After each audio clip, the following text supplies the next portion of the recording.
تربية جامعة سوهاج رئيسا ومناقشا. الأستاذ الدكتور أشرف محمود أحمد أستاذ التربية المقارنة والإدارة التعليمية وعميد كلية التربية بالغردقة جامعة جنوب الوادي عضوا ومناقشا. عنتر محمد أحمد عبد العال كلية التربية جامعة سوهاج.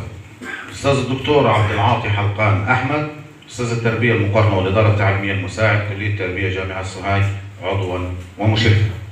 وذلك لمناقشة الباحث محمود عبد العال رسلان علي في رسالته المسجلة بتاريخ 26/3/2017 مجلس الكلية والمعنونة ب دور السلوك التنظيمي في تطوير الإدارة المدرسية بمدارس التعليم الأساسي دراسة ميدانية بمحافظة سوهاج يوم الأربعاء الموافق 22/6/2022 ابتداء من الساعة 10 صباحا وحتى الساعة 1 ظهرا بقاعة الأستاذ الدكتور إبراهيم بسيوني عميرة بمقر كلية التربية بجامعة سوهاج بالكوكب.